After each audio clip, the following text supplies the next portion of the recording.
Grab your beverages and turn up your interweb. Solving the world's problems 12 ounces at a time. It's Dudes and Beer.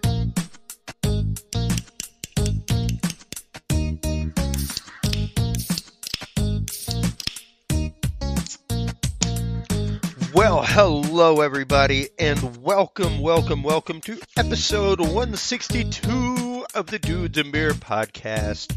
I am Chris Jordan, your host. I am out on the road right now in fantastic Houston, Texas, my hometown. I am right across the street from the George R. Brown Convention Center with a beautiful view of the roof and beyond, which is pretty much the bottom of a freeway. So yeah, gorgeous view. Sitting here enjoying some Zoe, courtesy of our good sponsors, Hops and Grain. And you know, we talk about them all the time, but we need to talk about them more. We share their stuff on social media. We share their stuff on Twitter. Go out, check them out.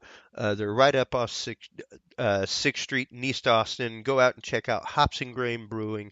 They have some of the best sustainable brewed beer in Texas, hands down. I love them so much that I literally bring, I pack light and I bring a 12-pack of it on the road with me wherever I go typically. So yeah, I have a 12-pack of that with me right now. As we get into the meat of episode 162, I cannot wait. Two of my favorite all-time guests of the show are on tonight. Simultaneously tonight, we will have my brother Randy, who I've talked crazy stuff with my whole life, and you know, was really one of the catalysts to start Dudes and Beer, as well as my good friend, investigative reporter, host of John Bound Politics, as well as host of the Blah Blah Show here on our mother network, HC Universal Network, Mr. John Bound. How are you boys doing this evening? Good. Very good, very good. I thought you were having somebody else on. You said your favorite. Oh. So. Well, the first voice you heard there, Randy, say hi to everybody. Hey, what's up, everybody? John, give everybody a howdy. Hey, everybody. I kind of sound like Randy, so should I talk in a higher pitch? I'll alter it later. So, yeah, we've been talking a little bit off air. You know, we always, whenever we get together independently, talk about all kinds of wild topics, wild things, and there's just been a string of stuff in the news lately that I've just been itching to talk about with people. And then this morning, or yesterday, I guess, I posted a couple of articles to the Dudes and Beer group on Facebook. Specifically, the articles were the Boston Dynamics Spot Mini will be available in 2019. So, you know, those go on sale this upcoming year. And also from Boston Dynamics, Boston Dynamics robots are learning how to run outside and navigate autonomously. And that just got my wheels spinning about some articles that came out in the last few days, the last week, since Google announced the fact that they were teaming up with the Pentagon to begin making AI for their drones, their drone fleet, other things, even encryption, decryption, that kind of stuff.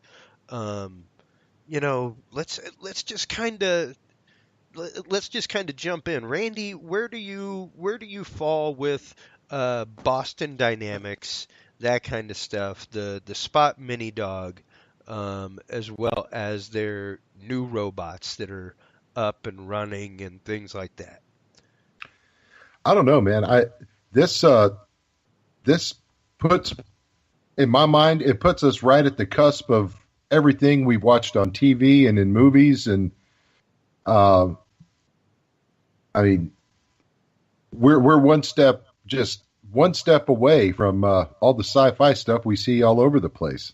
I mean, that's what it feels like anyway. With all the, if you take everything that you know we've looked at to talk about tonight and you push it all together, it's badass. I love it. Oh and yeah, it's scary as hell. I mean, that's the thing. It's you look at the videos of the Spot Mini and the Atlas, and you're just like, wow. We Yeah. make robots now that don't just roll around and beep and stuff. And yeah, I mean but it's scary at the same time too, because the more tools we create and the more badass tools we create, the more badass weapons that they can be turned into.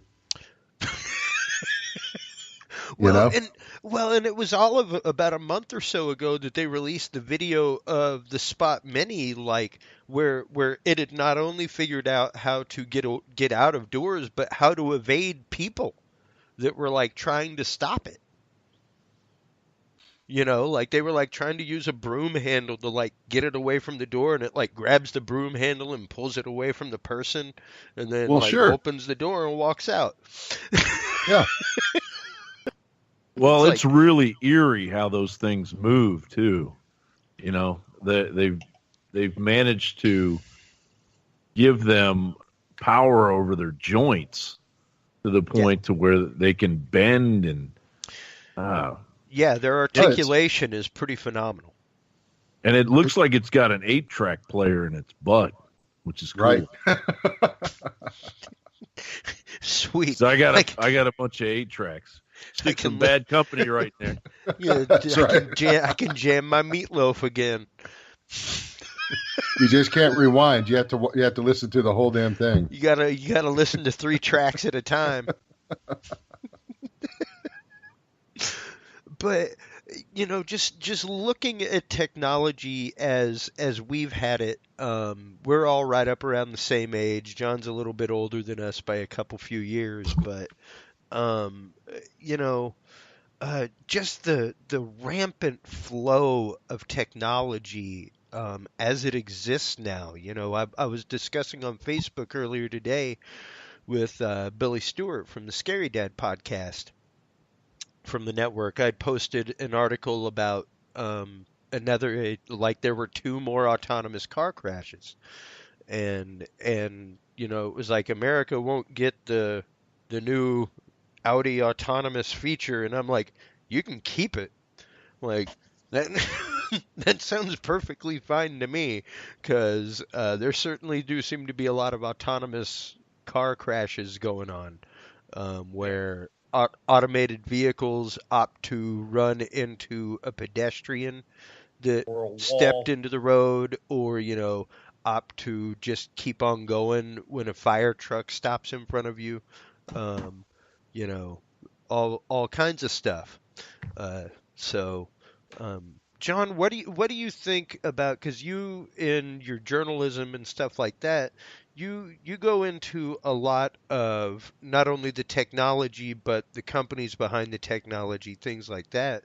What do you think about not just the rampant growth of technology, but the rampant injection of technology that is fairly untested into the marketplace? Well, it's amazing what we're seeing now, what they're giving the public now. They're shocking us into understanding what they really have hiding behind those doors, because places like Bell Labs, they have inventions that we can't even comprehend, but you look at these robots, and just 4 years ago they were having trouble moving around, and now they're ready for war, basically. I mean, just about. I mean, the Spot Mini had come right as we met. John had just started going into like beta phases and things like that, and that was about 5 years ago. And to see the point where it's at now, where like you can see it on a treadmill running like 20 miles an hour, and they throw boxes in front of it. And you've got the Google, jumps over the boxes. 5% of the Google employees petitioning against Project Maven, the Pentagon's involvement with Google, and we've known for years that Google and the deep state, the Pentagon, have always been hand in hand. But you look at these Boston Dynamic robots, and they look like they've created a variety of them in order to withstand the rigors of Afghanistan's terrain. Well, the Spot Mini, whenever it first came out, whenever it was first uh, proposed, the idea was to have something the size of a dog approximately, that could carry the weight of a mule. Oh, That wow. could carry Okay. between 200 to 500 pounds across Yeah, terrain. because So that- so that everyone needs a dog soldiers that would can be carry a unburdened. mule. Yeah. Well, Right. it's so that soldiers would be unburdened. Right. Because otherwise, to carry that 500 pounds of communication equipment to set up a forward base, to Right. carry the munitions, hell, man, you ever picked up a 30 caliber rifle? Like that that's a heavy Oh, piece well, of machinery. They'll be great in the field, but those things can carry a big ass bomb too. Well, and that's something that we got into a couple weeks ago. Because if you remember, number one, of course, we've already had foreign drone strikes on U.S. citizens that have happened, and those are manned drones. They were not automated drones whatsoever. But even the drone that happened on U.S. soil that people forget about during the shootings involved with the Dallas police. Yeah. That's what finally took him out. Yeah. They used an unmanned drone, and they could have used tear gas. They could have used all kinds of non-lethals, but they opted for a fragmentation grenade and put in a robot and blew a guy up. The reason this is scary is because we've gotten to a point where a lot of our freedoms are, at stake in this country, and Sure. they've already set the precedent. There was a court case in Kentucky where they decided that they smelled marijuana, so the police had every right to go to bust the door down. Yeah, which is against your Fourth Amendment. Yeah. And Right. and with the Bill of Rights, and there we have judges out there that are saying that the Constitution and the Bill of Rights are no longer valid. So they're going to have instead of police taking the blame for being with their bully tactics, the blame will now go to whoever's operating Spot Mini or the Atlas or Yeah. the LS3. God, the LS3. Look at that thing. Yeah. Or the Wildcat. the Ed 9000. Whatever. Right.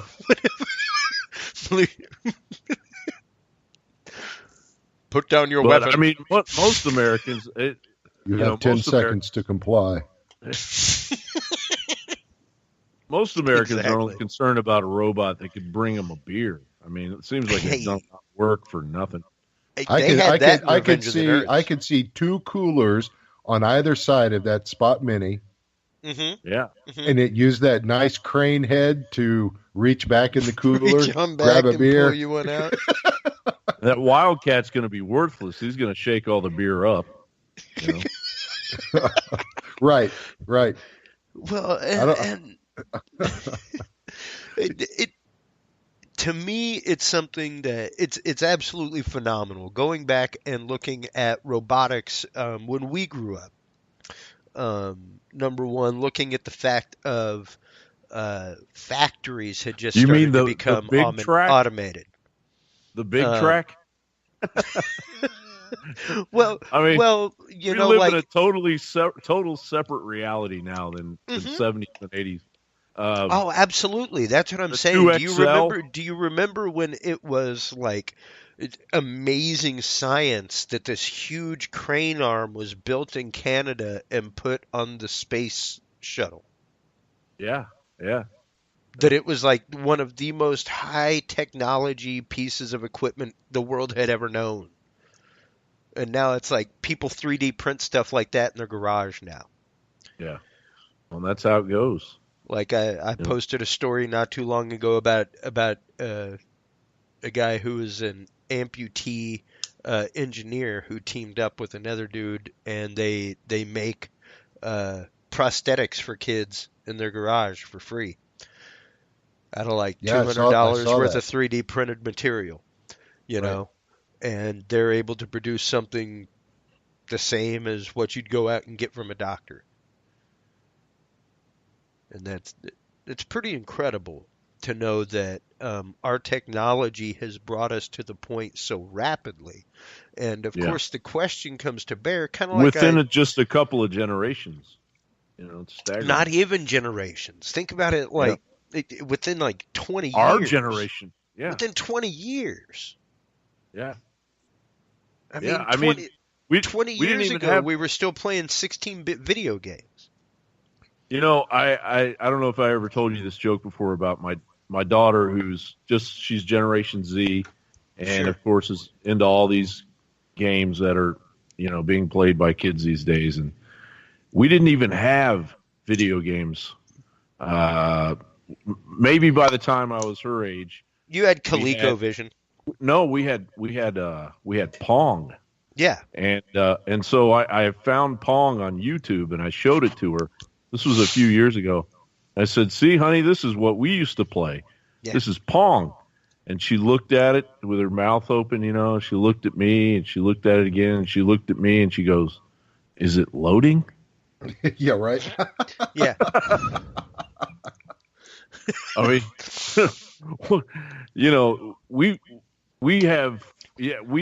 we witnessed the Commodore 64 revolution to the ColecoVision, into the Nintendo and Atari and Nintendo and now you've got Xbox and the PC is taking it to a whole new level where we're going into virtual reality where you can experience you can check out.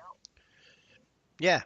No, like you can buy virtual reality rigs for about $1,000, $1,500 and be perfectly set up. I'm just waiting. I'm not going to buy one until they come up with one where you basically tour the Caribbean islands and you just sit on a beach of your choice and somebody brings a drink of your choice. And then I'm game. Okay. But until then, I don't want to first person shoot things and and stuff like that. But it's kind of boring. But I think they got a ways to go. But it's probably going to be within the next few years. You're going to be able to go to Switzerland and take a vacation. Well, in your living room. Even the head of NVIDIA was saying that they are looking at fully immersive experience.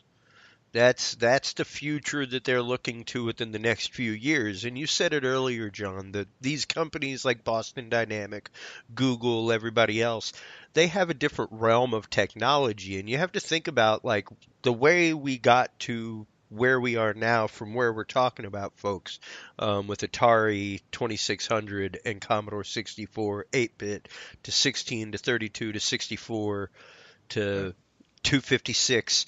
And it just metrically went from there. It's called Moore's Law. And it's about every 6 months that the technology doubles in speed and capacity. Now, that's not what's put out on shelves. Well, and with Nano around the corner, Nano will change everything. Well, I mean, already they're talking about CPUs that have GPUs built into them. Like, you won't even need a video card anymore. Oh yeah, they're cheap.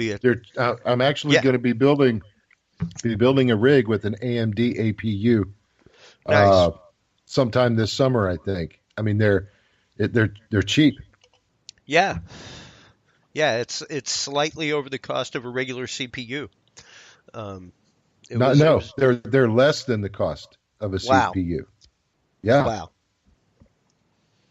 Now, as someone with teenage children, Randy, who are coming into this stuff, getting into computers, building computers, stuff like that, like, where do you see some of this stuff going? Like, knowing that right now there is a digital campaign by YouTube to like educate kids on their digital rights, or by Facebook rather. Facebook just started this campaign to like tell kids about their digital presence and educate kids about that.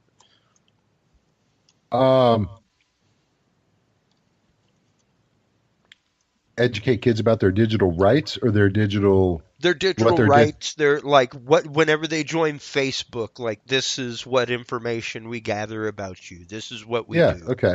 Okay. Well, they talk about that in school. I mean, they do that right now. They have I forget what it is that they called it, but they had something like that as like a school assembly not that long ago.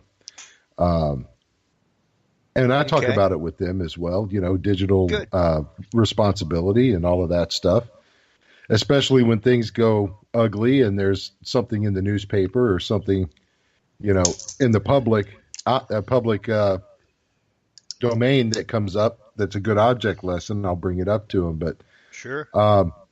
No, I think if companies are going to do that, if YouTube is putting stuff out, I mean, it's incumbent on the companies to talk about that stuff and educate their consumers, not just kids, but everybody. Hell, there's grown people out there who don't know what the hell they're doing on there, just exactly what information it is that they're giving to these companies. Yeah. It just blows my mind. But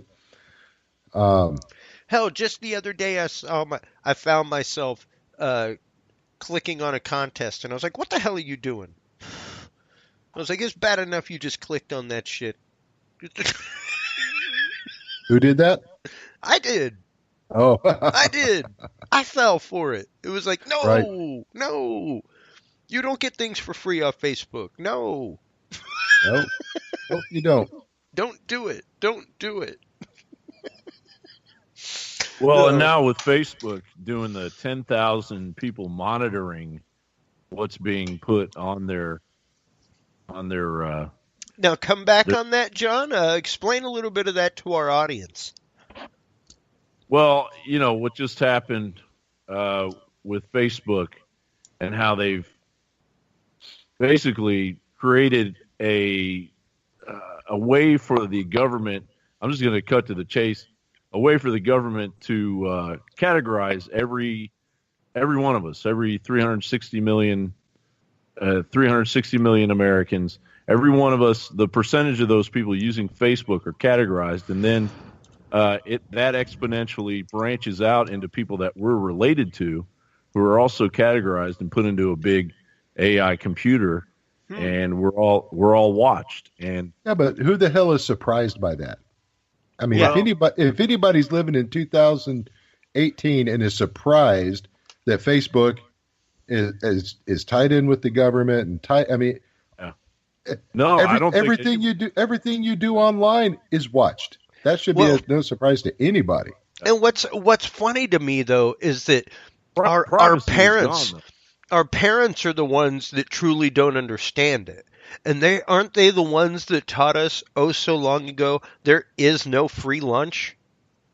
Oh yeah, yeah, but there is no free lunch. If you're getting the platform for free, it's getting paid for somehow. There was a time when we had morality in this country, and that's sure. Well, and now the next thing to go is privacy.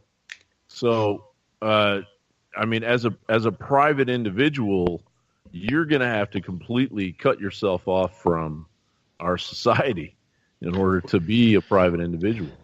Well, that's the thing. And ultimately, where everything is going, there will be no privacy. Yeah. Everything is laid bare. I mean, hell, you've got computers that can now read your mind and turn what you're thinking into text. There is no privacy. I mean, if people don't and feelings, if people don't remember that was just a couple of years ago, and now the same computers can read your thoughts and turn them into kind of fuzzy images. Yep. Okay. I mean, their privacy is an illusion.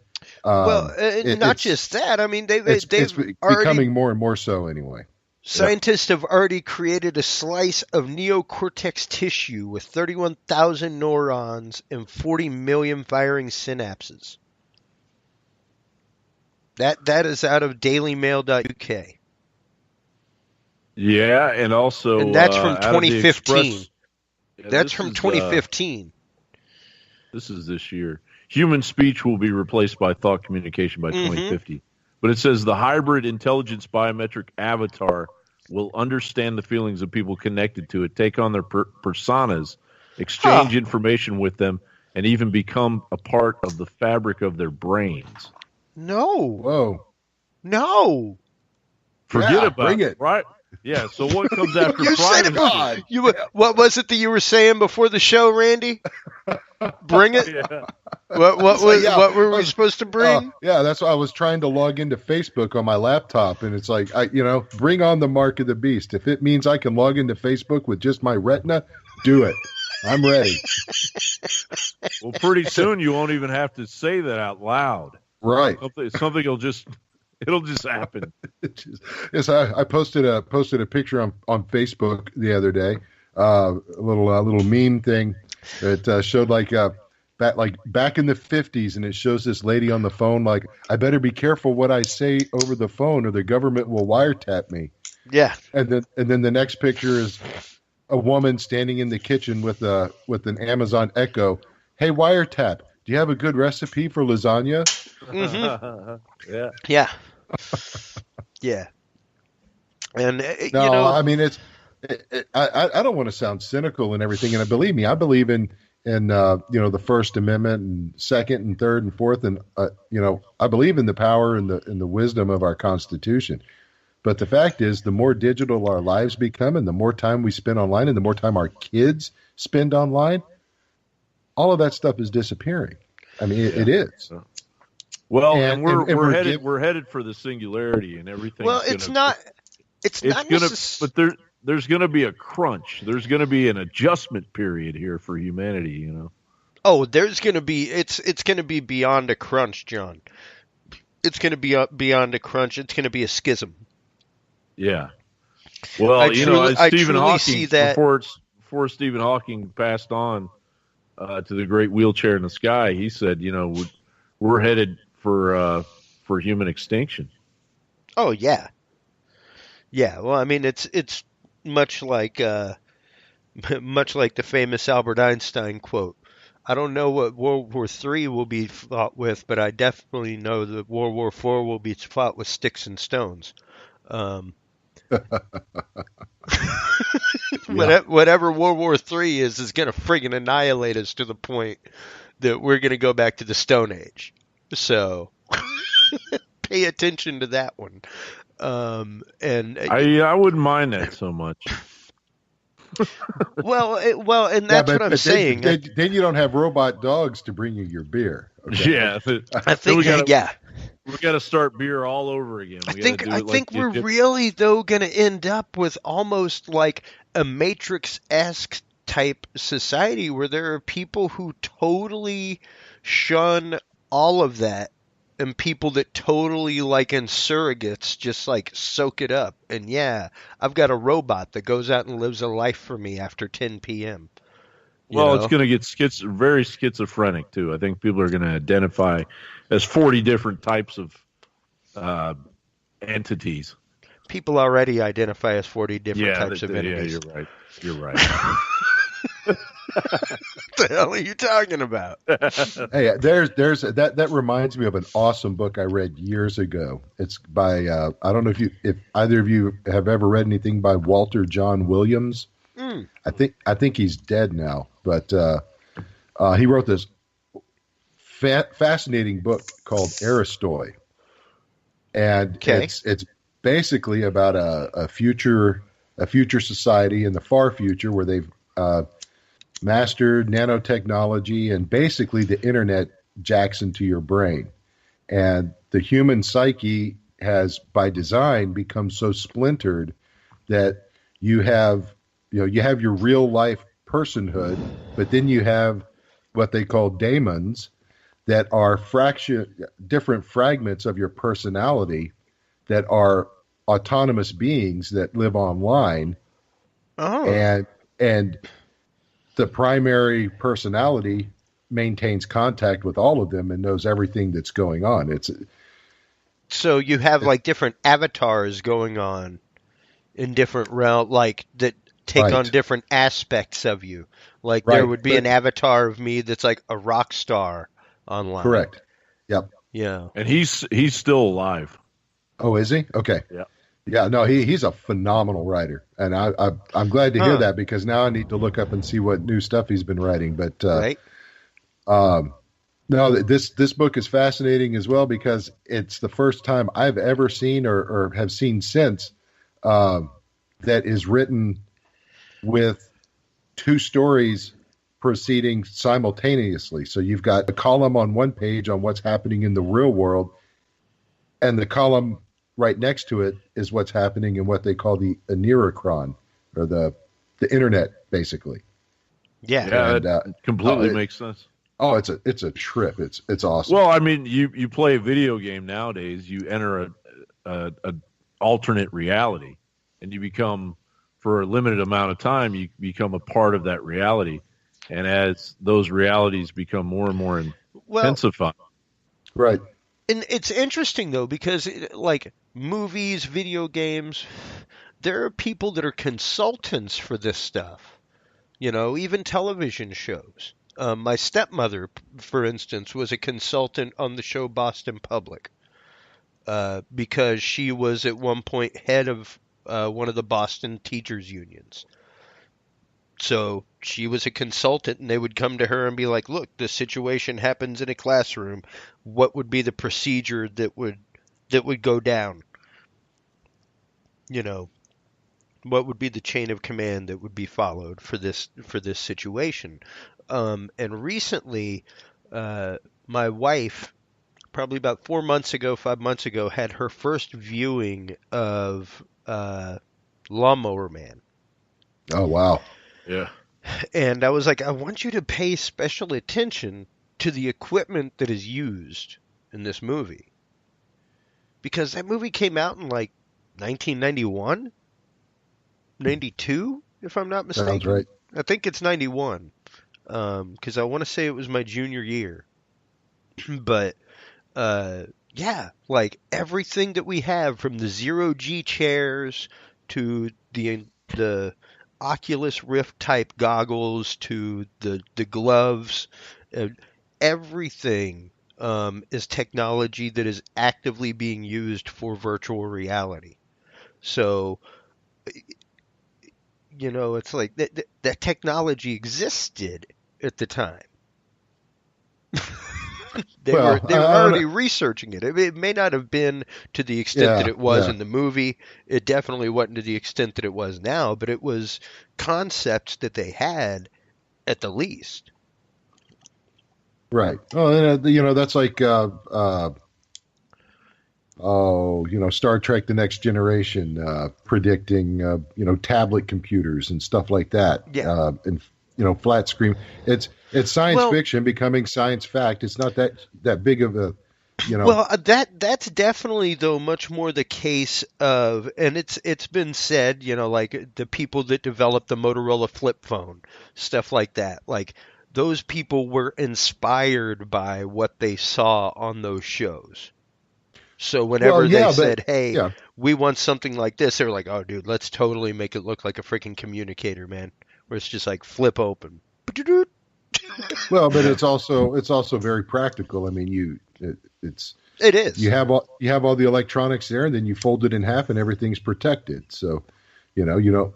I mean, I guess you do butt dial people from time to time, but I don't think I ever butt dialed anybody with a flip phone. no, maybe not with a flip phone. Yeah. yeah. Well, a lot of these ideas, though, the alternate realities and virtual realities are like 70 years old now. You look at Ray Bradbury. Oh, yeah. And, he wrote this short story called The Veldt, and it was about this nursery, this virtual reality nursery where they put these kids in an African Sahara, and the kids eventually get eaten by the lions, Damn. So I mean, at least 70 years we've already had these fears of where technology is going. So it's really amazing that if you do read science fiction, that people get eaten by lions. Well, you're reading the future. I mean, you may very well be reading something that could possibly be here in your lifetime. Oh, well, yeah. I mean, I talk about it all the time on this show. You probably had somebody in your family, John, being from out in the country, Kentucky, stuff like that. I guarantee you had somebody in your family that swore up and down that we never landed on the moon. Oh, well, I've worked with people like that. I don't have to go very far, but flat Earth and all that stuff. Yeah, But yeah. So it's interesting that in this modern day and age, we still have people, like I said, that will cling to that and hold to that. No, I really see the fact Kentucky. that come down to it, like I see the fact that we will have a societal schism. We will go like man in the high tower, and there will be a section of the populace that lives moderately, a section of the populace that lives like straight up like I farm chickens and sheep, and then a section of the populace that's like implant me now. Well, we're in a lot of trouble with migration and what's going on in Europe. You know, what is it? 4 million now in Germany, and it didn't work out. Is it 2 million? It's only 2 million. So it didn't work out like it should have. And by that I mean not my own personal opinion. You see Merkel and the other leaders of Europe saying, well, maybe multiculturalism wasn't the best idea. You know, so we've got that coming down the pike, and then you've also got this BS divide that the left is pushing here in America coming down the pike. I'm talking more about the transhumanism, like Randy was saying. Give me the mark of the beast. Give me the iris scan. You know, give me that kind of stuff. I'm not talking about immigration necessarily, things like that. Of course, that can come into play. Useful. People will become useful to the technocrats that are actually, running the iris scans. Oh, someday will be useful. And something that I brought up numerous times, even with like Arshon McCleskey, the former Secret Service investigator that we had on and stuff, was whenever you hear about like banks starting to use an iris scanner like that kind of stuff kind of worries me a little bit, because an iris scan can tell you a lot. Like even just the little infrared bobble that they put on your finger at the doctor can tell them your oxygen, your blood alcohol content, all kinds of stuff. So, an infrared laser going into your eye can give all kinds of information. Yeah, and a cop could just walk up on you with one of those guns and just get your iris and know everything about you. Every little thing about you. Kind of like on Back to the Future 2. And I sound like I'm negative, but I'm trying to balance this out. I mean, there's good things about that and there's bad things about it, but it's always the good is usually not the first thing that the people create these things in the first place are going for. Well, I wouldn't necessarily say that. I would say that most of the people are actually making something out of an altruistic purpose. And then it gets usurped.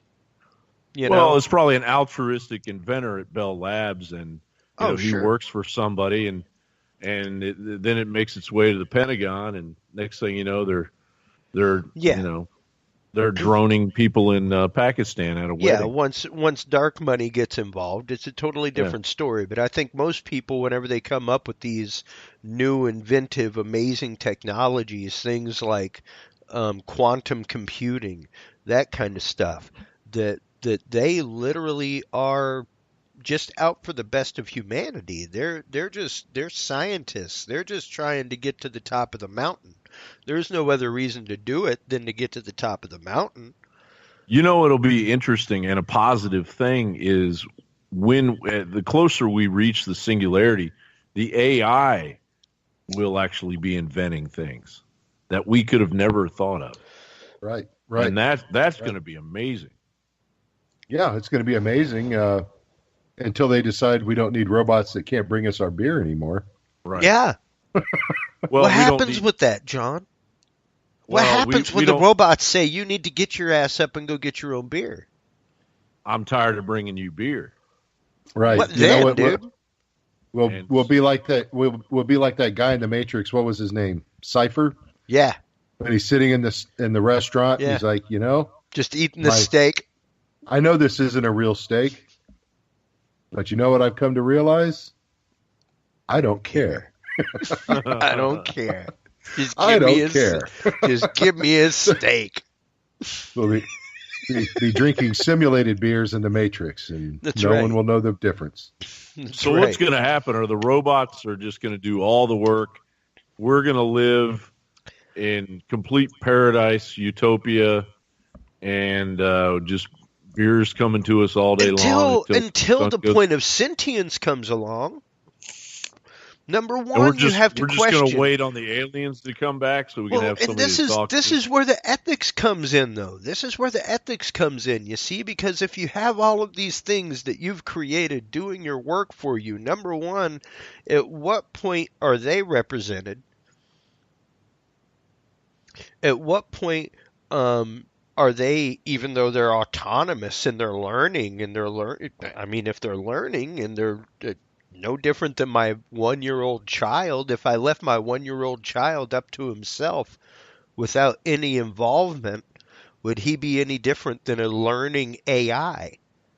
And will the learning AI and the inventing AI only invent things that are AI? Well, it's the like fact a human might invent something like a toilet paper roll. Well, the question comes to bear of, does an AI require interaction in order to learn, or can it go like war games and just run simulations, see what results Yeah. are, well, things like that? Or is it like my child? A good example where- of that is the copial cipher that was located in Wolfenbüttel, Germany. Recently, it was 200. It hadn't been decoded in 260 years, and it turned out to be an initiation ritual for a secret society known as the Oculus, and it was written back in 1746. But we would have never decoded it without AI, without a machine, and it took the machine. It took it less than a year, a little over a year to do it. And these other linguists have been trying forever to do it. And it had up to 80 different languages in it. So, yeah, I think AI is busy now absorbing the entire Vatican archive. Absorbing. Literally. Absorbing the entire Vatican archive to be able to put it up digitally. They're going to take I think AI is absorbing everything on the internet.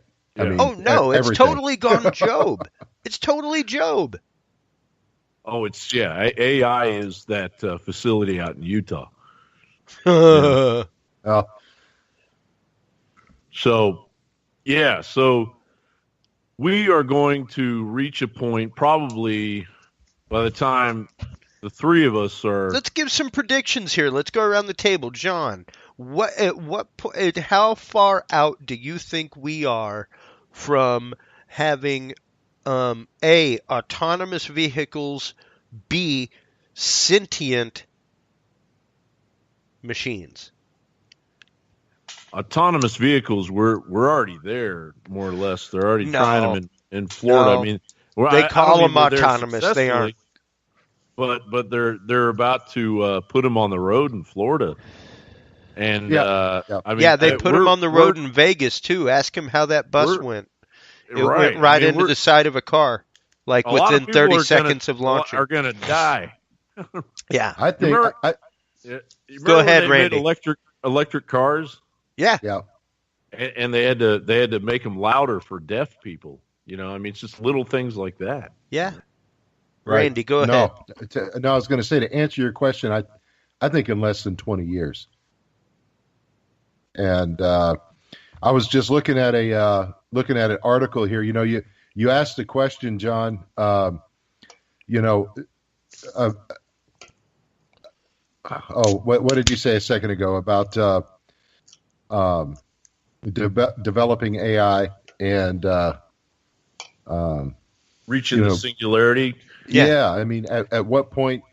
At what point does it take off? Yeah, what happens? When we develop this AI and robots that are they doing all of our work for us? Are they doing everything? And Chris mentioned something about sentience, and it's possible to have, and this was all written about by Isaac Asimov decades ago. Absolutely, robots that are the sentient, prophet himself. Robots that are sentient but don't have free will. They don't have. It's hard coded into their construction that the three laws of robotics, that robots can't harm human beings and all of that stuff. And anyway, I just kind of Googled that up and came across this op-ed in the New York Times just last September, referencing Elon Musk urging the nation's governors to regulate artificial intelligence before it's too late. We covered that on this show. Absolutely. And this guy brings up Asimov. He's like, there's a way to do it. You can develop AI with sentience. It's just got to be programmed in such a way that it's not allowed to do harm. Yeah. Exactly. Where And- you put in the fourth prime directive. And a sentient being, really, ultimately, I mean, we've been given free will as human beings, and of course, we ask, why are we here? But wouldn't a sentient being, in essence, be something that is aware of your spiritual awareness of your place in the universe? And I don't think that's very far fetched for a super intelligent being. Sentience is technically just the awareness that you are. Right. Yeah, I mean, where this computer could use the word "I" and know fully well what that means, what it is, what place it has in the world at large, that it's created. And we've already had the first AI pass a Turing test. Like that, that's already happened. Ray Kurzweil said that it's going to be impossible for us to even understand just how super intelligent once we go past the point of singularity. We have no idea what, and we're going to see it in our lifetime. It's amazing that I used to, when I was a kid, we had vinyl records, 8 tracks, then cassettes, and people read books. We didn't, a phone was, I remember we had a party line in one of our houses, I mean, and now, everybody's got a phone on them. Who knows what kind of damage we're on a party line right now. Right. We are on the party line. But the fact that my life began like that, and it's probably going to end somewhere around the singularity happening or post singularity, what a time to be alive. No, I've said it a million times, and I know at least half of those times on this show that we're living in. We're living in probably the most miraculous time that's ever been in existence. Unless we count, the world of magic. Unless we start talking about prior civilizations that have been buried in dust and all of that. But where we carry the knowledge of the world in our hands in something no bigger than a 3x5 inch note card, and we literally, there's some commercial out now too. I forget who it's for or who's in it, but it's basically directed at kids, grade school kids and high school kids, and even probably young college kids about how much power they hold in their hands, and the question is, what are you going to do with it? Yeah. Our kids today, and us by extension, but even more so our kids. I mean, they've grown up immersed in this stuff. That's exactly it. You know, we had to get used to it. We grew up, immersed in Saturday morning cartoons. Well, and your reality, Yeah. a larger reality. Now everyone's focused on this tablet in front of them, and Well, that kind of leads the way. Whereas I remember getting up and dealing with my reality that surrounded me in my neighborhood. And there's been some interesting studies done lately. I posted one, and it went to a large discussion on the Dudes and Beer group on Facebook. The study was about how teachers were against the use of tablets in the classroom. And the reasoning, a lot of parents, of course, were for it. You know, they said they love their kids with their tablets, because, I mean, it's no different than us growing up with you and I were latchkey kids, Randy. Like, we came home and the TV was on, That's just how it was. Right. Well, and there were studies 30 years ago about, and 40 years ago about the evils of kids being in front of the TV all day, or in front of their Atari 2600 all day. Absolutely. Or in front of their Pong all day. Okay, the difference is, though, the connectivity that has as opposed to the tablet. And I understand it from a teacher's point of view in a classroom, because, you think about it, it's bad enough if a kid ain't got the latest fashion on, much less if you have, like, some knockoff machine or something like that. Like, that leads to a totally different kind of bullying. So I could totally see the teacher's mentality on, like, why extraneous electronica does not belong in the classroom. I don't care if your kid can look some shit up on it. But unless it's provided by the school. 30 years before that, before we were sitting in front of Atari 2600s, not every kid had a record player in their room. Not every girl wore poodle skirts. Not everybody drove their own car, And there were probably studies back then about how much time kids should not be spending on the telephone. And, I mean, it's sure. Like John said, that was their reality then. We had our own reality, and our kids have their own reality right now, and there's nothing we can do to stop it. Maybe it's encoded in our DNA. It absolutely back is. To sitting in a cave, like I mentioned to Billy today in that conversation about autopiloted cars. It's like, I sit in on a lot of insurance conferences, man, and the two biggest topics they talk about are, one, automated vehicles. Like, who the hell's responsible when one gets into a car accident? Oh yeah. No doubt. Drones. Our laws have to catch up with the reality. And that's just it. Like, we need to kind of like, hey, let's pump the brakes on putting this stuff out on public roads until it's tested again, tested a fifth time, and it's guaranteed like 78-82% of the time, because it seems like you got a lot of people that are blowing up in cars and like getting decapitated running into the back of cars and stuff like that. Yeah, but I mean that's all true. How many decades were cars on the roads before stoplights or stop signs were invented? Dude, you don't hear about as many. You don't hear about no. Or seatbelts. You don't hear about as many. You don't hear about as many fatal accidents.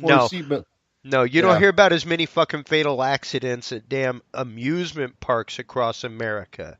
And those rides go 24 hours a day almost. Yeah. All right? Now, granted, a lot of those deaths at Disney parks are bought out. But there's not deaths and decapitations and mutilations every day. Yeah, and there weren't deaths and decapitations on the Jetsons. You remember you watched the Jetsons, everyone's flying around. It's like, yeah, man. Yeah. You remember James the janitor? There were He no was more. on a There were little no more or robo-scooter. no less deaths or decapitations than there were in the No. Flintstones. And by No. how many thousands of years were they separated? Okay. Right. No, it's just one of those, to me, like, if these issues are going on, do we need it on the road right now? Is it something that, like, you have to sell as a new product when, quite obviously, it's having an issue? Like, by now, Toyota had stopped putting fucking floor mats in their Camrys. Okay? Like, you cannot go out now and buy a Toyota car with floor mats. It doesn't exist. Well, and now you have the camera too. Because they had like Started next 100. year. They had like 100 people get into accidents because their floor mat got jammed up underneath their brake, and they just said, you know what? Don't sell floor mats with cars anymore. You know what? Yeah. That happens with my. Well, okay, that solves Done. that problem. Done. I've got a damn near 30-year-old Suburban, actually 20 years old almost, and that happens all the time with my damn floor mat. So Oh That yeah. happens to me too, but I always take my shoes off while I'm driving. that's dangerous as hell, John. Yeah. John There should is be a a law rolling against death. that. John is a rolling death trap. Yeah. Car I has got a few- seatbelts too. No. Cannonball. Cannonball. Yeah, I was trying to get my shoe from out from under there, and I got my shirt caught in the brake. That's happened with my shoelace. My shoelace has gone around the damn brake pedal. I mean, this is like something straight out of a cheesy. No, cheesy it's movie. straight up I mean, National Lampoon's moment when that shit happens. Right. I've had it happen Yeah. before too, and I did what John was talking about. I just took my fucking shoe off.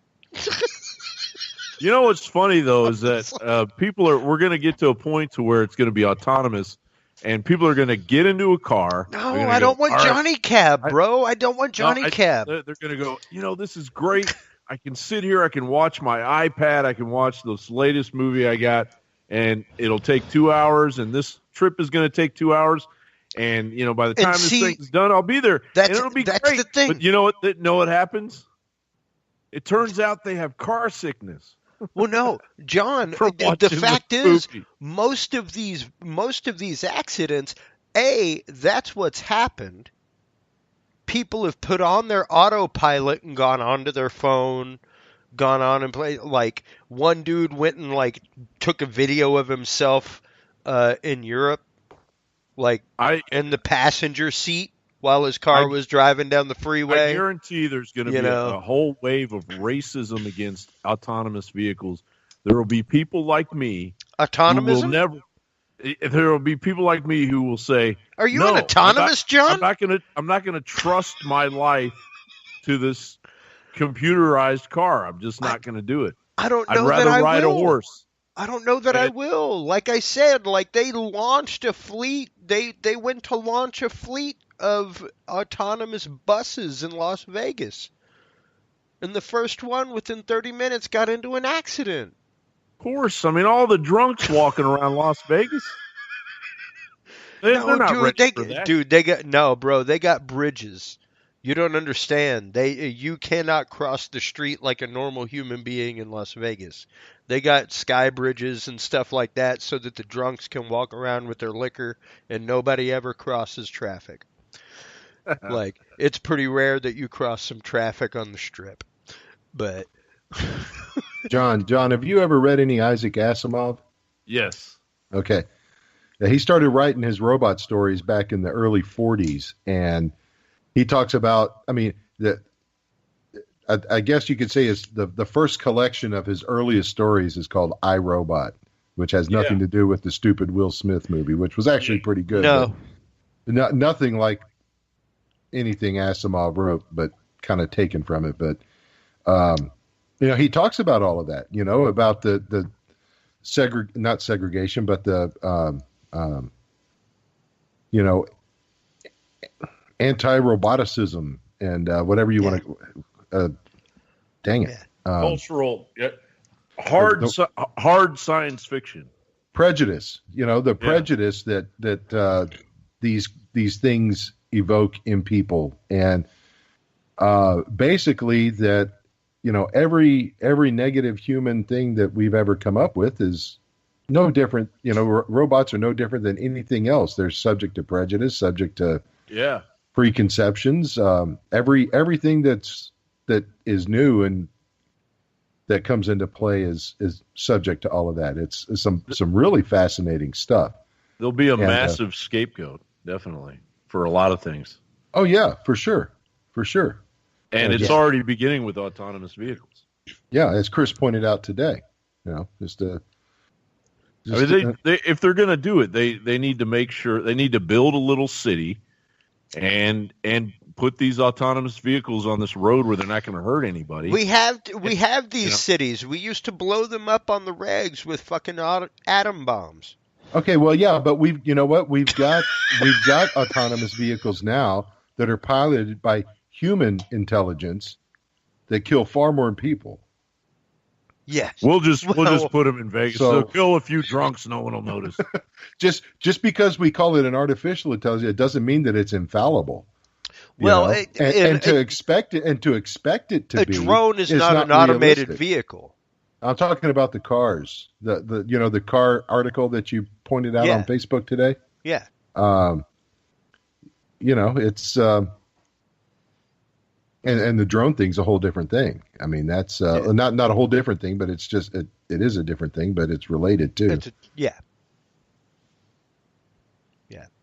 I mean, I don't know. I don't know that I necessarily if I called for a lift and it showed up and the trunk just opened and the back door opened and there was nobody there, I might just pay the $5 to see if a human driver showed up in the next one. Yeah. Well, you might, but our kids won't. At all. And within 10 years, you probably won't either. Well, you'll that's be what an I'm old saying, though. fuddy-duddy. That's what I'm saying, though. In 10 years... You bring me a car with a person in it. Hey, no. In 10 years... You damn robotic whippersnapper. What's funny is that our technology is actively bringing us back to the point of where our grandparents were. And with the expectation of service that our grandparents had. If you remember our grandparents at the time, like if you had a greengrocer, stuff like that, like things were delivered to your house all the time. Dairy came to your house, grocery, pharmacy. That's how my brother was born. All that kind of stuff. We sent off for some books of green stamp stuff, and next thing we know, a baby and a TV showed up. Yeah, right. Damn, we must have won the sweeps. It's a major award. It's a major award. This is a major award. It says fragile. Must be Italian. Must be Italian.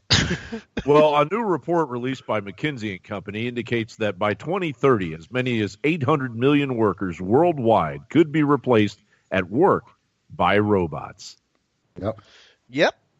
In economies like China's, roughly 12% of workers may need to switch occupations. I worked the National Restaurateurs Convention, and I shit you not.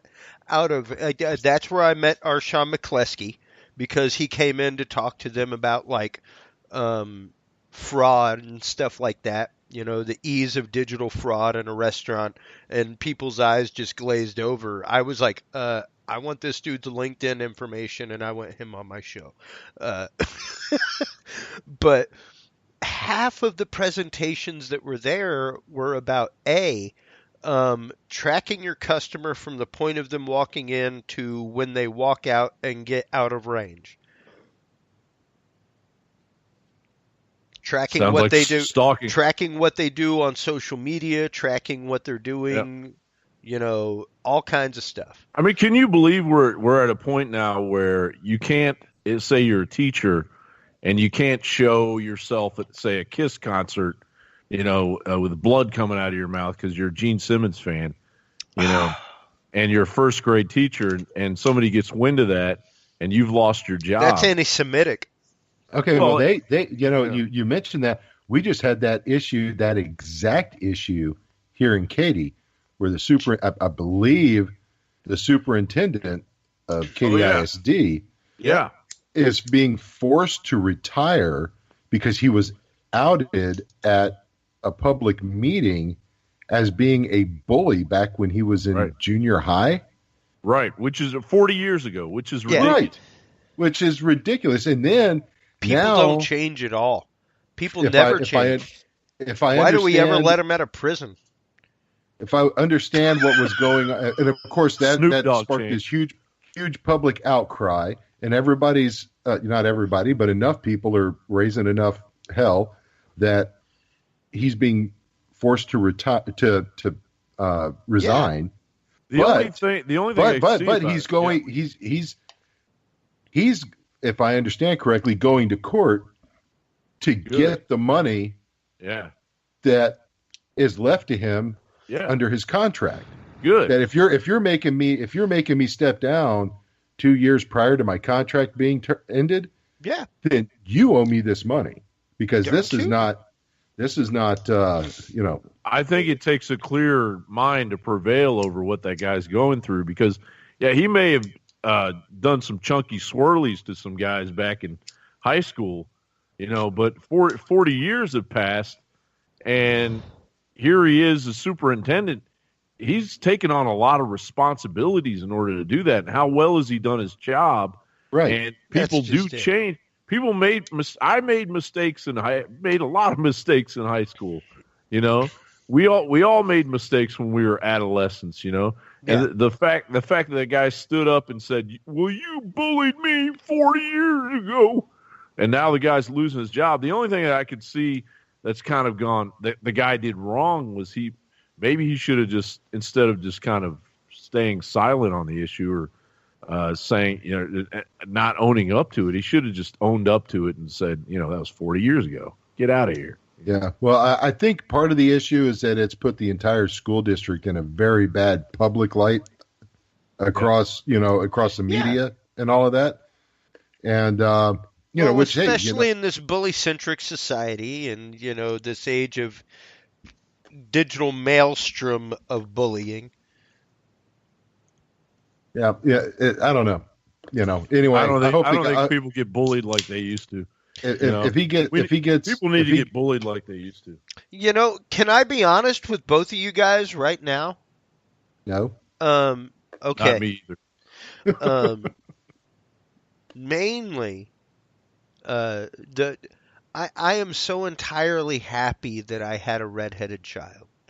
I knew the chances were probably pretty good, but I'm so entirely happy that I had a redheaded child because I am the trials that you go through are completely different than normal bullying. And they truly do give you a different perspective on things. Yeah. Yeah. So, well, I'm glad you had a redheaded child too, so I didn't have to. So. Yeah, that's right. Well, and the redheaded gene is going to be gone in how long? They say a couple hundred years. Yeah. They say within a couple hundred years, the recessive gene will die away. That's a Scandinavian thing, isn't it? I don't know. I think it's part of a government conspiracy to engineer genetically the redhead gene out of the genetic pool. I agree with that. I could see that. I think they're building a colony for you on Uranus. It's John, that's mean. Were you talking to me or to Chris? He was talking to me. Oh, okay. Hat. Both of you. Yeah, all right. But I mean, it's even talking about colonies. Good God, we're talking about going back to the moon right now. China's going to the moon, which is a real bad idea. Why? Because Mainly because the moon people told us not to come back. Yeah, exactly. Right. That's why. That's why. I mean, really, that's maybe they've invited the Chinese up there. Wasn't it Neil Armstrong? Yeah, maybe they have.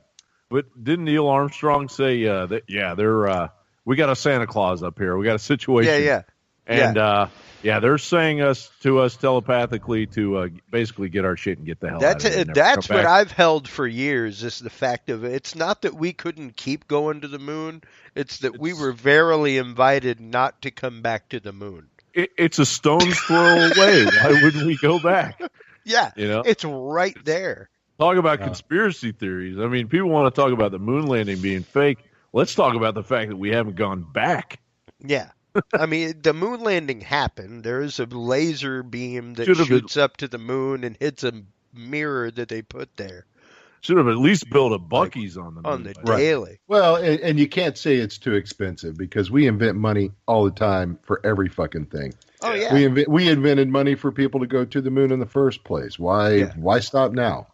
Isn't that why they sell commemorative coins? We had that president that made it happen. He accidentally got shot by something. Bullet came out. Something that I would love to do an episode with you two guys about. And let's do a little bit of research all on our own and come back. Because I love talking with you guys. We tend to bounce off in some wild ways. But something I'd love to do an episode about is the Challenger disaster. Uh-huh. Huh. And I thought you were going to say the released JFK documents, but there have been very little released actually, but the Challenger disaster and the concept that the crew is still alive. Oh, really? Oh, gentlemen, take some time and look it up. Really? Man, you will go down a rabbit hole until I guarantee you when we're off air tonight, John, you're going to go off on a rabbit hole till about 3 a.m. Oh God, not Pizzagate all over. I'm not even joking, dude. Like if you get into it, there are people who had like the exact same job that looked the exact same and had the same name. Like they didn't even change names. Maybe they went to an alternate reality. It was crazy stuff, dude. Maybe they veered off over Bermuda Triangle. Like what about because like I will admit the fact, I am a victim of the Mandela effect. In South Africa? I completely remember Nelson Mandela dying and my stepmother, who was from South Africa, telling me about the importance of his life because of his fight against apartheid in South Africa. Yeah. Like I remember that to this day. Oh, you remember the event? Yeah. Yeah. Remember where you were? Yeah. So you remember where you were when the Challenger? I know exactly where. I remember the classroom I was in. I remember the TV I was looking at. Yeah. Yeah, that's just it. I had stayed home sick that day. I watched it on TV at home. Yeah. You'd brought up Kentucky earlier, and I was going to tell you the how I found out about 9/11. Did I ever tell you that story? No, go. Well, I was in an undisclosed location in a holler in eastern Kentucky in a trailer, and I was wearing overalls, and I was working at a music campground, bluegrass music campground, and this guy came in, and a lot of the people there, you got to be there long enough to understand what they're saying. Mm-hmm. But this guy, he said, one of them plane hit one of them tire up there. And so I said, so plane hit a tower, huh? Yeah, one of them plane hit one of them tires up there. And that's how I heard it. And I thought for 2 weeks, I was unemployed at the time, been laid off from doing telecommunications. I was completely living off the grid. and selling Omaha steaks. yeah, and so we're heading back to Lexington, which is civilization, and we stopped to get something to eat, and there, lo and behold, are those towers up there on every TV on fire. You know, what I thought he was talking about was somebody like flew a biplane into a water tower. You know, but, Sure, you know, like somebody hit a combine, something like that. Yeah, but Yeah. and it took 2 weeks for me to even find out that happened. So I actually remember the restaurant and the TV that I was watching 2 weeks later when it happened. You know what I mean? Wow. I mean, the shock, and you know, and I was shocked, and the people I was with were shocked because we all lived together, and the people in the restaurant were like, "You didn't know about this?" You know? Wow, really? Well, Yeah.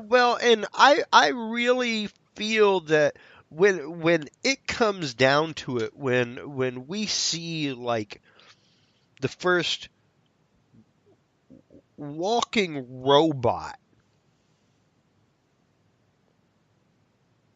you know, Well, like what? come out, talk, greet, be able to pass a Turing test, be able to move like a person. It doesn't necessarily have to have skin like a person, stuff like that. The first robot that functions in that way, I think it's going to be a moment like Challenger. I think it's going to be a Sure. moment like 9/11 where like we're all going to remember exactly where we were on that day when that Yeah. happens. And like Well, we've said this everything evening, changed. I really don't see it too far off. Everything changed after 9/11. I mean, look at our rights have just gone down the toilet. Oh, sure. But yeah, when that happens, and you know, and you've also got the whole sex robot thing. But really, I mean, most of us. I post about those a lot. Well, I think it's going to get to a point where they're going to eliminate bullying, and we're going to want bullying robots. You know, we're going Okay, to. well- Really? Randy, go ahead.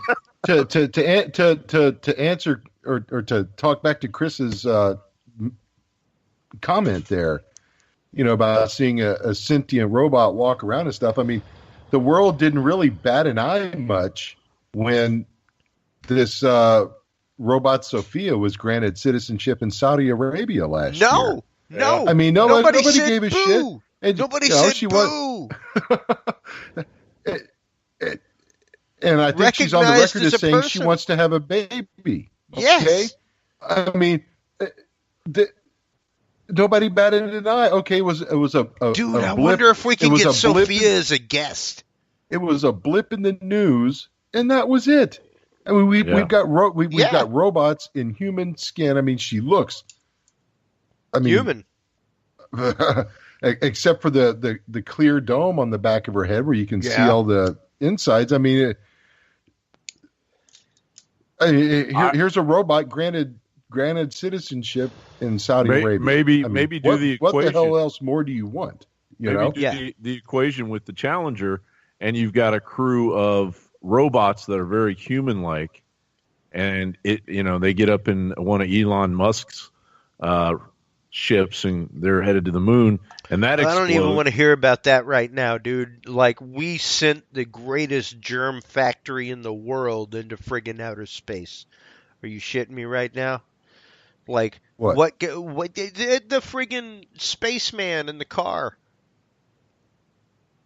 Like, oh yeah. What kind of hermetic environment was that thing assembled in Yeah. before it went up and was shot out into space and goes somewhere and infects a planet? Yeah. Oh, Presuming all of those microbes can withstand the radiation that's out there in space. Yeah. hey man, tardigrades can do it. Yeah, well, tardigrades aren't bacteria.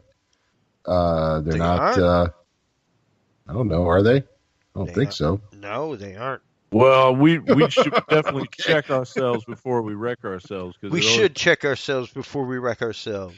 Because That's what we I'm always saying, end John up Bound. as humans when we go out and we try to pioneer some other foreign place. You know, we always end up, the first thing we do is kill the native population with our germs. Sexually transmitted diseases and Yeah. stuff. That's it. That's Spread it. syphilis. California. Yeah. We don't want Say, to spread girl, syphilis to the people on Uranus. Say, girl, you look cute. You know what syphilis is?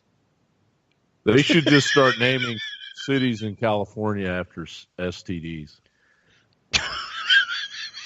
Damn, John. San syphilis. We're over here in North Chlamydia. Yeah.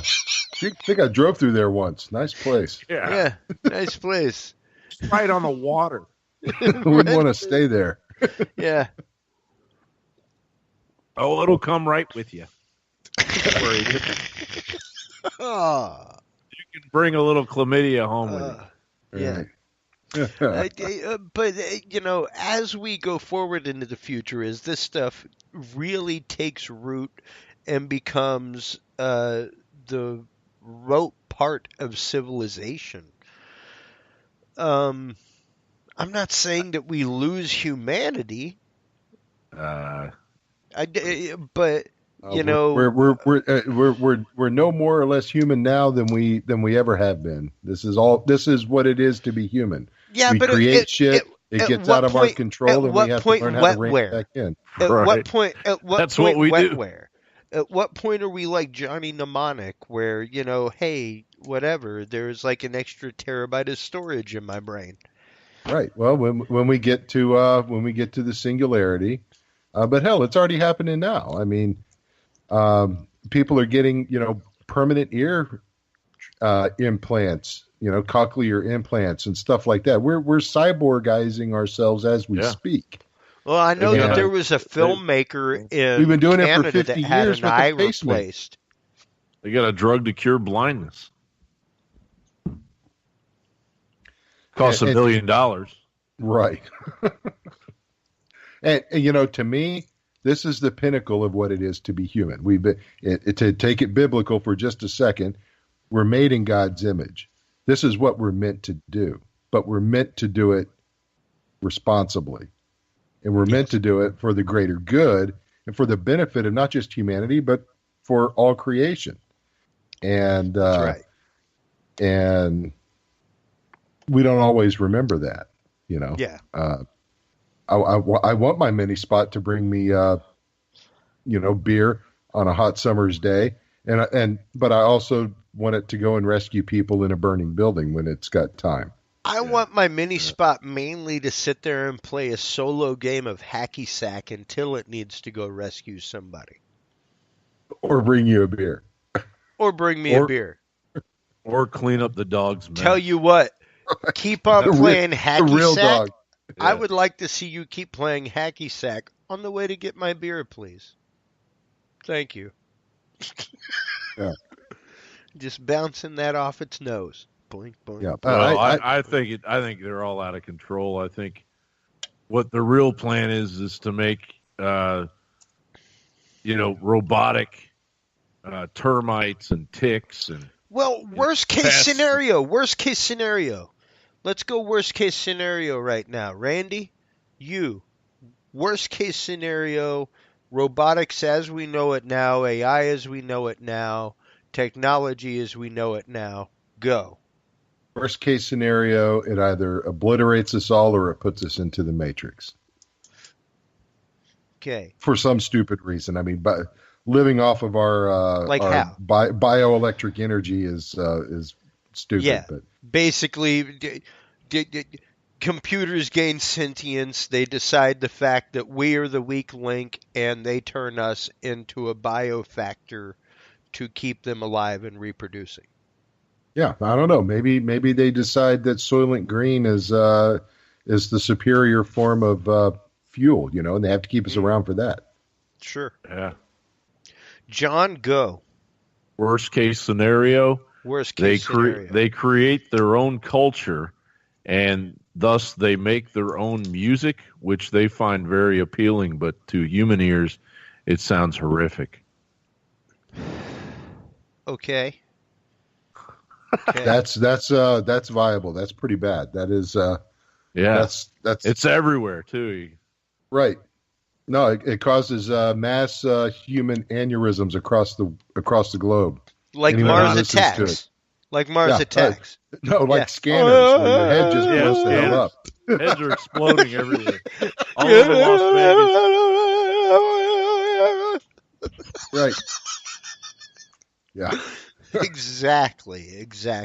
My worst case scenario, gray ooze, man. I go to it every time. It's my go-to. Yeah. It's gonna happen.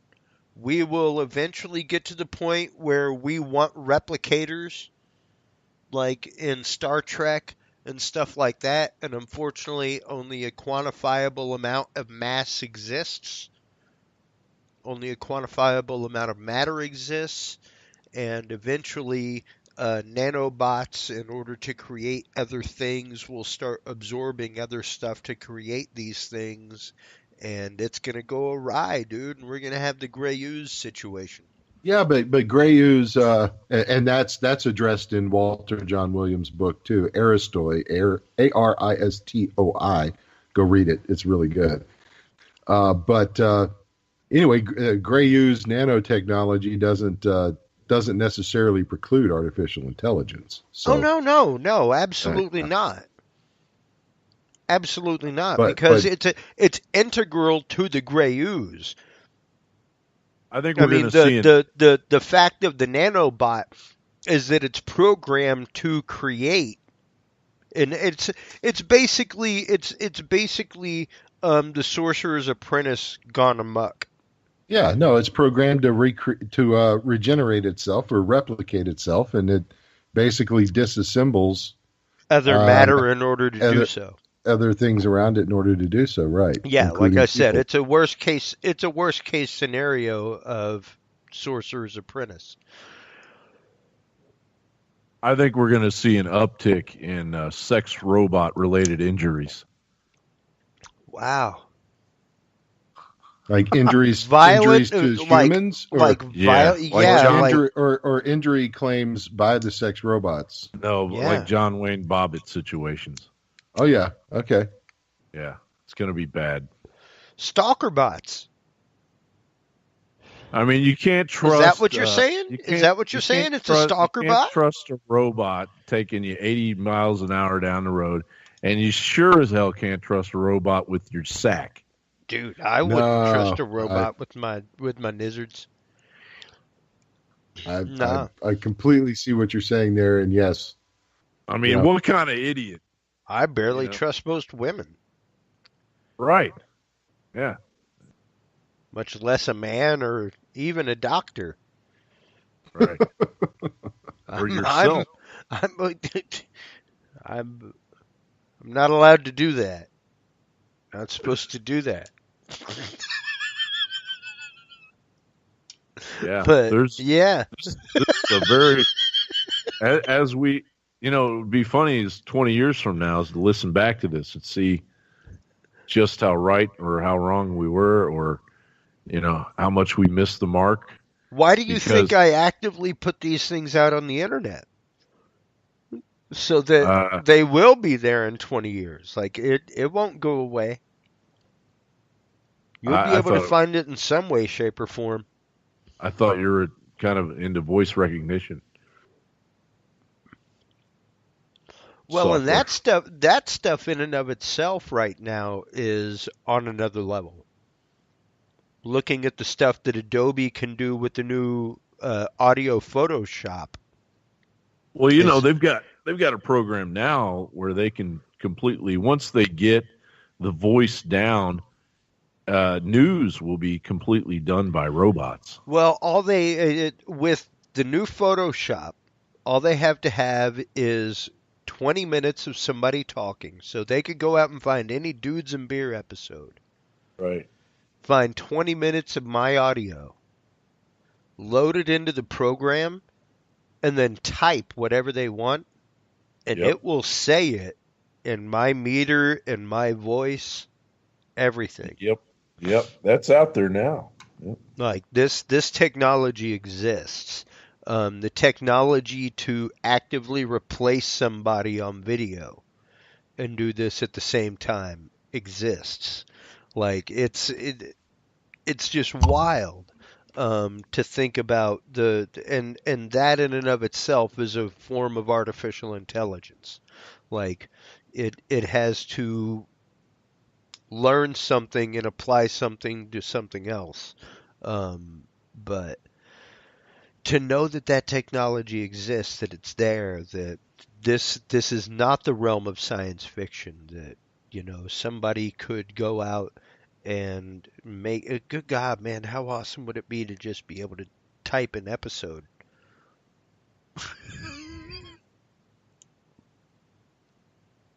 Just be able to type up an episode for 20 Well, minutes you should be and hit go. with the technology that's out there now. You should be able to just think an episode.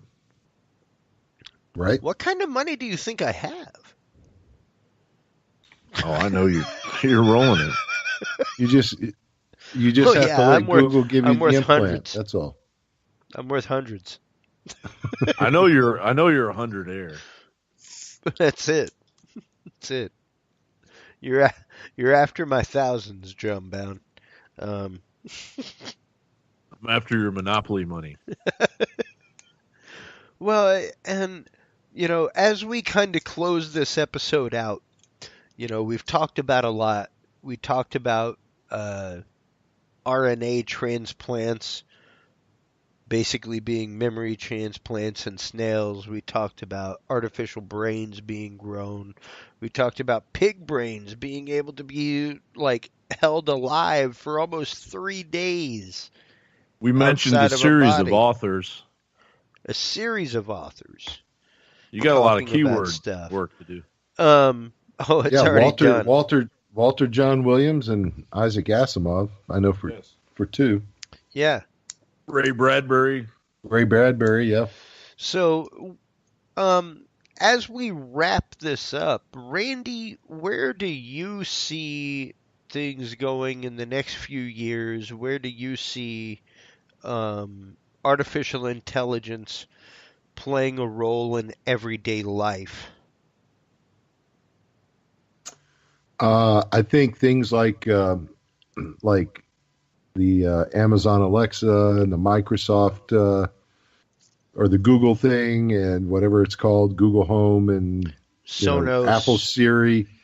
I think all of that stuff is going to become more and more and more common.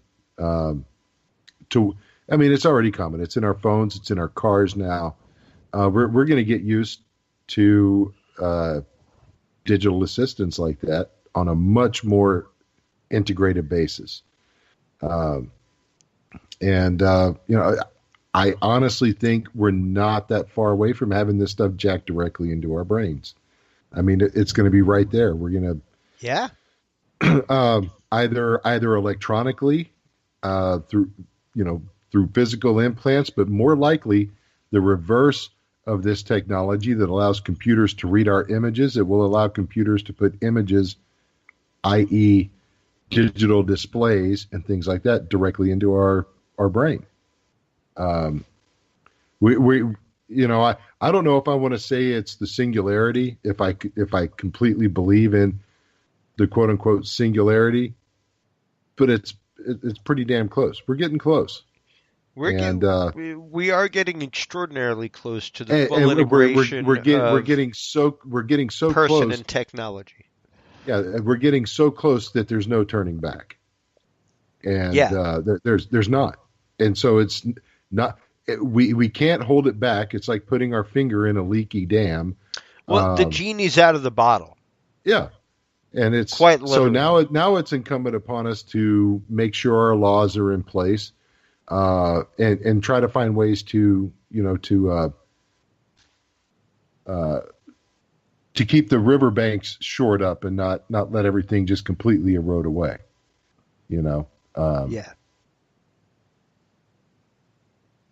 You throw the baby out with the bathwater, so to speak. And that's what I don't want to do. I don't want to throw the baby out with the bath. And I think that's what Billy was trying to say. I was trying to do earlier today, and I was like, no, you just don't understand. I don't want our public roads to be the grounds for beta testing. Well, but I also agree that I agree to Billy's point too. They're not beta testing shit. They're to the point of zeta testing or even beyond. I No, mean, no, they aren't. They yeah, aren't. If they no, no, if the yeah, car cannot decide to hit the car next to it yeah, but you know what? or the You or curb I or instead John, of hitting the obstacle you, stepping out into uh, the road, yeah, and that's you know not what? Zeta. Like I said, humans are, the We're natural fallible. intelligence behind the natural intelligence behind the wheel right now is no more or less fallible, probably less fallible. You or I or John or Billy don't know the extent to which the machine intelligence inside these cars is monitoring situations and can make decisions. And they're prone to screw ups just like humans are. Well, And we're sure, not, sure. you know, I'm just saying that I know out of my 20 plus years of driving experience how many accidents I've uh, I've been actively involved in that were like my fault. okay, well that's you, and that's great. Sure. Um, My question is, how do you give an AI 25 to 30 years of driving experience? you've seen the Matrix, right? You just stick a data stick in and upload No, that no, no, no, shit. no, no, no, no. It doesn't. It doesn't work that way. You, It you doesn't you've work seen that way. you've seen the Avengers where You can give it the Infinity basic. War You can give it the where basic Doctor rules of. Strange You can give it the seems basic rules of the road, where Doctor and Strange that's experiences 14 million realities in the span of about 5 seconds. I sure. mean, But that's with the use of a And then how magical many of those device did we called the win? Infinity Stone. right. And Just how the many one. of those did we not run over grandma? Yeah, Right. One. yeah. Just the one. Just the Yeah. one. But Well, like you said, the genie's out of the bottle. There's really no putting it back in unless there's something there dramatic. isn't. I'm just saying we need to do a lot more closed loop testing, a lot more other stuff before we start just like, hey, let's put a fleet of autonomous 18 wheelers out on the road. Well, and Like and when to yeah. No, I don't think we're a long way from seeing that. But the point is too, these are multi-billion-dollar companies. They sure, know the liabilities involved in this, and sure. any accident like this is number one, huge, a huge public black eye and an enormous insurance payout that's coming down the road too. Well, I Liability wise. I, So I they're think not just beta testing cars out on the road.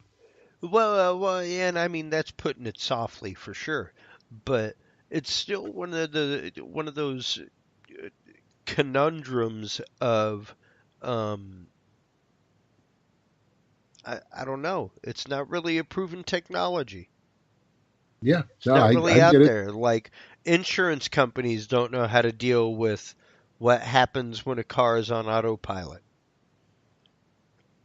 Stuff like that. So how are we allowing cars with autopilot features on the road? Well, and the fact And that they're testing it out on us like rats, because really the only way that you're going to be able to have the ability for the computer to understand is to put it right smack dab in the middle of chaos, which is reality. Anything could happen, and so it has to gradually adjust the way that it does perceive those 14 million different possibilities. And well, and the only way to do that is to test it on us. like I said, you even have the issues like the guy in Europe who was caught driving down the road taking a video of himself in the passenger seat of his automatic driving vehicle. Well, Like how are you supposed to, and most of the accidents that have happened, the auto drive feature is on, the people see the accident happening, they try to disengage it and take over, and they can't. Like there's not enough reaction time between the recognition of it and when they can take over to be able to stop it, maneuver away, do something like that manually. And it leads to distracted driving because even though you're on autopilot, you shouldn't be on your phone. You shouldn't be playing a game. You shouldn't be doing stuff like that. Like, Well, dude, then what's this the sitting point? this sitting Johnny Cab in friggin', uh, Total Recall. Like, and should it be? That's the question: is should it be? Yes, it should be. It That's should what be. that's what it's being made for. Do you really think it will be that much more efficient? Yeah, it becomes a convenience instead of a chore where I just sit in a car. It's like riding a train. It's no different than riding a train, except it's a train for one or a train for two, Okay, or riding a bus. let me ask you this. Just as a norm, someone who worked in the automotive industry and the automotive repair industry for a while, how often did you see a CPU go out? Where I can't. like the master control of a car or the wiring harness of a car went out and had to be replaced. Very right. CPU and a wiring harness are two different things. I'm just saying though that within very those two seldom. variables, seldom. Almost never. Okay. I mean, car CPUs don't just go out. All And right. hopefully they're not running, a Windows operating system or something like that. Well, no. I mean, of course not. You don't want to see the blue screen of death while you're going down Yeah, the yeah, freeway. yeah. Let's Oh man. or you Updating. get some shit like Windows is updating. Windows has Yeah. to restart Yeah. right now. iTunes update. Oh, damn. I mean, oh man, I don't know. Think about what stage of testing was the Hindenburg in when it blew up? No. Okay. Don't even go there, dude, because the Hindenburg. What stage of testing was the Hindenburg in? Was it There in beta? were Was it in Zeta? There Okay. were numerous dirigibles that had flown before that. There were numerous dirigibles that flew after that. And the fact is, the actual hydrogen burned off from that accident within the first second or two. The rest of it was the balsa wood. Oh yeah, and was it falling down in flames? It was Right. falling Okay. down in flames. Absolutely. Absolutely. I mean, do planes fall out of the sky? Sure. No. Every once in a while. Yeah. Every once in a great while. And electronic cars or autonomous cars will do the same thing. However, I'm just one of those people that's like, hey, let's make sure that there are some protocols in place. Let's make sure that insurance companies can deal with this before it's on the road. Yeah, I agree. Before it's available to every person to go down to the Ford dealership and buy one, but yeah, they've also got to be tested at some point in the real world too. Well, sure, and you can do en masse testing. You can do all kinds of stuff. I'm not saying that it can't be available to the general public. I'm just saying that we need to. Whenever it comes to an automobile on the road, much like an automobile in the sky, hey, I'm all about a flying car, but we're going to have some regulation about a flying car before we have one in the air.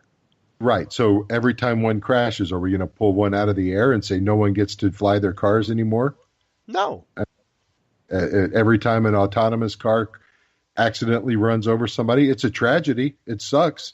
It's horrible. I'm not saying it's good, but that means everyone stops R&D and but at the same time, we have no legal repercussion right now. We have no what to do legally. My grandpa always used to say, "You can't stop progress." That's right. You can't. I'm not saying that we can stop progress. No, ask the Borg. Resistance is futile. That's right. That's absolutely true. And as we kind of close this episode out, going into the future, as we move into the future, um, you were saying earlier, Randy, within the next 20 years, you see a sentient robotic life form. Um, we've already seen robots be given rights among societies, like we said, in Saudi Arabia, of all places. Um, Well, but yeah, right. That's kind of ironic there, but it's a female they robot. right. But It's a new thing for them. yeah, Rights for females, people in general, And robots. yeah. And robots. Why not? Why not make it a robot? robots not. Yeah, right. Well, and they did the same thing in the EU as well too. They're taking steps towards guaranteeing the workers' rights for robots, like minimum wage and stuff like that. So yeah, within 20 years, I think we'll see a fully we'll see fully autonomous, maybe not autonomous, but fully sentient AI. Yeah, Okay. I don't doubt that at all. Okay. And what about you, John? I think within 20 years we'll see Saudi Arabia behead that robot. Saudi Arabian robots. They're gonna get tired of that robot. No. Within 20 years, Saudi Arabian robots will behead that robot. Well, the sentient issue that's the be all to end all, isn't it? Because I mean, really, isn't that the singularity? Because once we reach that point, then robots are pretty much on our level, and they're just as deserving of all the rights that we have that were given to us by our Creator. Now that they understand and are one with their Creator, so I mean Yeah. that must be the singularity there. But actually, the singularity is this super intelligence that will completely blow all of us away as the little human, the small brained humans that we'll end up being. Right. But yeah, I would say that would be a part of the singularity would be the fact that once they reach sentience, that they will have to be recognized as equal. And Here's something Randy. for you to think on. Talking about our basically our duty to our creations. will our Duty. some deep shit. Yeah, duty. Here's I'm going to drop this, and I might just drop my mic after this. But Damn. will our creations treat us with the same respect and dignity that we have treated our Creator? Yeah. Key the outro music. Yeah. I mean, it's huge. Yeah. I mean, what is it that we're expecting? Really? Right. We're really rolling the dice for some kind of utopia future that the way things are going really isn't in the cards. Yeah. Well, and I can just hear whether it's literal, whether it's figurative, metaphorical, I don't know, but I can just hear a guy going, "This is what karma is. I made it. Suck it up." Yeah. Yeah. Yeah. I mean, I truly believe that the creation of AI and at our own hands is a fulfillment of what it is to be made in the divine image. And talk about dogs, robot dogs serving beer and all of that. There's a much greater philosophical and existential responsibility and truth to all of that. And if we're not ready for it now, we need to be quick. Yeah. And I think that's the exact point that I'm bringing up, is that we need to be ready to deal with this. There is an ethic that needs to come about. Right.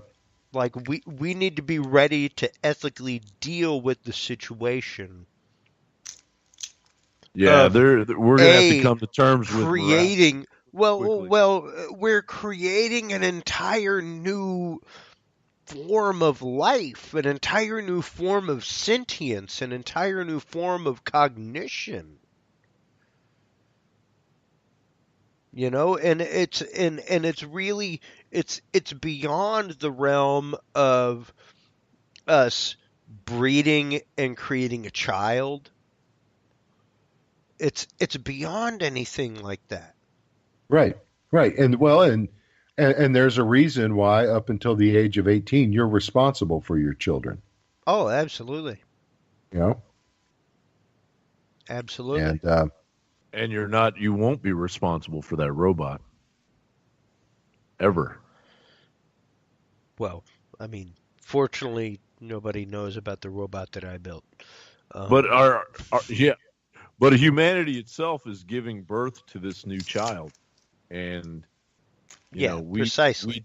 we do need to act as parents in this thing quickly. We need to stand up and grow up quick and be adults about this.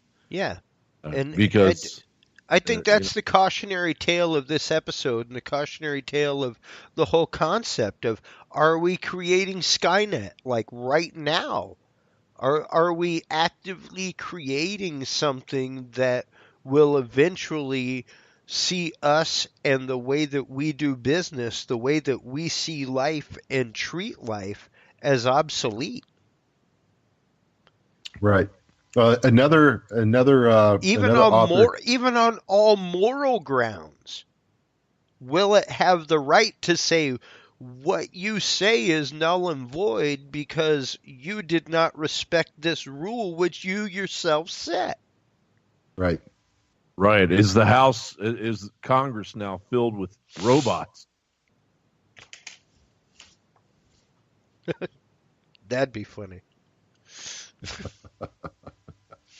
Probably be better off, actually. Well, and on that note, guys, thank you very much. Stay with me, stay on the line as we close things out. John Bound, Randy, thank you so much for joining us. I always love having you on the show. We need to have you on the show like this more often, just to ring in on stuff. Fantastic. Now that we have things in place.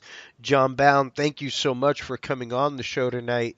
I know how busy you are, not just with regular things in the world, but also with John Bound Politics as well as Blah Blah Show.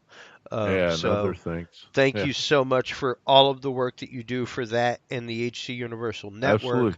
Absolutely. Tell everybody where they can go to check that stuff out, John. You can go blahblahshow.com. You can also find John Bound Politics on YouTube at the John Bound Politics channel.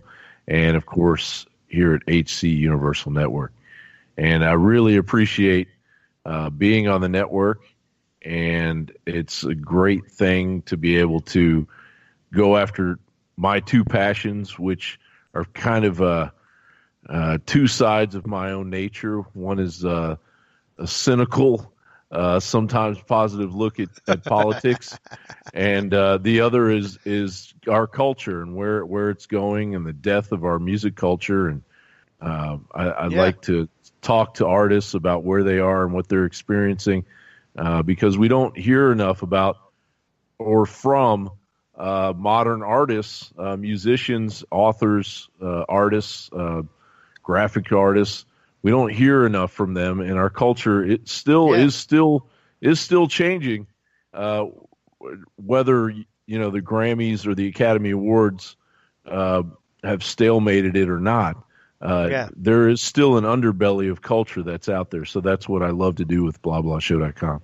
Absolutely. And, well, while you're online checking those out, make sure to check out our parent network, hcuniversalnetwork.com. Guys, hold the line for just a minute. Until next time, everybody, please, please, please take care of yourself, take care of each other. Check us out on dudesandbeer.com. And if you can't be good at it. We'll talk to you soon. Bye-bye. Thanks for listening to this episode of the Dudes and Beer Podcast. To listen to our audio streams or chat with us live, download the official Dudes and Beer app for Android and iDevices, available on Google Play and iTunes markets. For more episodes, content, and information, visit us online at dudesandbeer.com. You can also find our episodes on Breach.tv, iHeartRadio, Spreaker, SoundCloud, iTunes, YouTube, Stitcher, or your favorite podcast service. Dudes and Beer is a proud member of the HC Universal Network family of podcasts. For more about our sponsors and other podcasts on this network, visit hcuniversalnetwork.com. Thanks for listening, everybody, and until next time, drink responsibly.